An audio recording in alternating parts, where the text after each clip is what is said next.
মেঘলা, কুষ্টিয়াতে কিন্তু প্রতিদিনই নতুন নতুন হাম আক্রান্ত এবং উপসর্গ নিয়ে রোগীর সংখ্যা কিন্তু বৃদ্ধি পাচ্ছে। হাসপাতালগুলোতেও কিন্তু ভিড় বাড়ছে এবং আমি চিকিৎসকদের সাথে কথা বলেছি, চিকিৎসকরাও বলছেন যে আসলে এটি উদ্বেগজনক হারে কিন্তু বাড়ছে। এই যারা হামের উপসর্গ নিয়ে হাসপাতালগুলোতে আসছেন বা ভর্তি হচ্ছেন বা চিকিৎসা নিচ্ছেন, এই রোগীদের অধিকাংশই কিন্তু আসলে শিশু এবং তাদের বয়স 6 মাস থেকে 7 বছরের মধ্যে। চিকিৎসকরা বলছেন যে হামের উপসর্গ বা হাম আক্রান্ত দের আসলে শরীরের রোগ প্রতিরোধ ক্ষমতা ব্যাপকভাবে লোপ পায়, যে কারণে আসলে শিশুরা দুর্বল হয়ে যায় এবং অন্যান্য যেসব রোগ ব্যাধি রয়েছে সেগুলো কিন্তু আসলে তাদের শরীরে বাসা বাঁধে বা আক্রমণ করে, যে কারণে আসলে তারা দুর্বল হয়ে যায়। এবং বিশেষজ্ঞ চিকিৎসকরা বলছেন যে হামের উপসর্গ বা লক্ষণ দেখা দিলে খুব দ্রুত সময়ে বিশেষজ্ঞ চিকিৎসকের শরণাপন্ন হতে হবে, প্রয়োজনে হাসপাতালে ভর্তি থেকে চিকিৎসা নিতে হবে। আমি কুষ্টিয়া সদর হাসপাতাল এবং কুষ্টিয়া মেডিকেল কলেজ হাসপাতাল কর্তৃপক্ষের সাথে কথা বলেছি, তারা বলছেন যে হামের উপসর্গ এবং লক্ষণ নিয়ে যারা হাসপাতালে আসছেন তাদের চিকিৎসায় এই হাসপাতাল দুটিতে আলাদা দুটি ওয়ার্ড চালু করা হয়েছে। এই হাম আইসোলেটেড ওয়ার্ডে হাসপাতালে ভর্তি কিন্তু রোগীদের ভর্তি রেখে চিকিৎসা দেওয়া হচ্ছে। পাশাপাশি কুষ্টিয়া সদর হাসপাতালে আলাদা একটি ওয়ার্ডকে প্রস্তুত রাখা হয়েছে বাড়তি রোগীর চাপ সামলাতে। আমি জেলা সিভিল সার্জন অফিসে কথা বলেছি, তারা বলছেন যে আসলে এখন পর্যন্ত জেলায় প্রায় 650 শতাধিক রোগীর আসলে সন্ধান মিলেছে। এখন পর্যন্ত 8 জনের মৃত্যু হয়েছে এই হামের উপসর্গ নিয়ে। তো এই ছিল কুষ্টিয়া থেকে।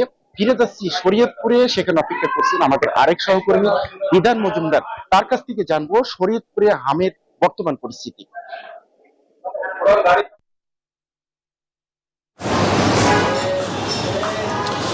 দেখুন লালন, গত মঙ্গলবার দিনগত রাতে অর্থাৎ গত 3 দিন আগে শরীয়তপুরে জাহিদ নামে এক 10 মাস বয়সী হামের উপসর্গ নিয়ে মারা গিয়েছে। এখন পর্যন্ত শরীয়তপুরে 3 জন এই হামে আক্রান্ত বা হামের উপসর্গ নিয়ে শিশুর মৃত্যুর খবর কিন্তু আমরা জানতে পেরেছি।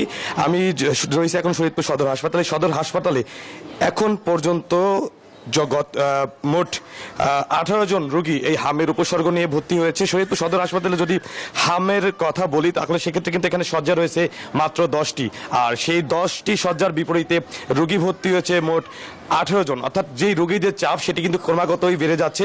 পাশাপাশি শরীয়তপুর জেলা যে 6টি উপজেলা রয়েছে, 6টি উপজেলা এখন পর্যন্ত 174 জন এই হামের উপসর্গ নিয়ে রোগী হাসপাতালে ভর্তি রয়েছে। গত 24 ঘন্টার তথ্য যদি আপনাদেরকে জানিয়ে রাখি তাহলে কিন্তু গত 24 ঘন্টায় 9 জন এই হামের উপসর্গ নিয়ে নতুন করে শিশুরা ভর্তি হয়েছে।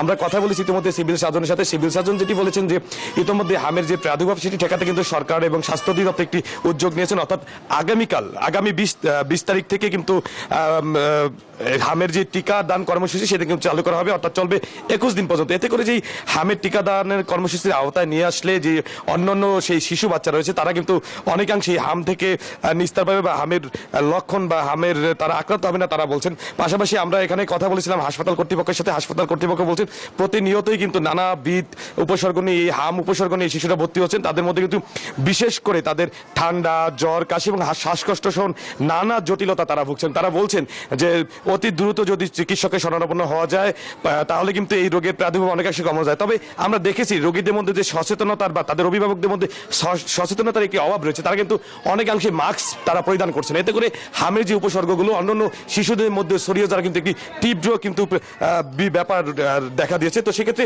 চিকিৎসকরা বলছেন যারা হাম রোগে আক্রান্ত হচ্ছে বিশেষ করে শিশুদের অভিভাবকরা তাদের প্রতিনিয়ত হ্যান্ড স্যানিটাইজেশন এবং মাস্ক পরিধান করা অতীব জরুরি। তো এই ছিল শরীয়তপুর থেকে সর্বশেষ তথ্য। মেঘলা। 200-র বেশি সার্ভিস ও ফিচারে লেনদেনের সব বিকাশ অ্যাপে সম্ভব।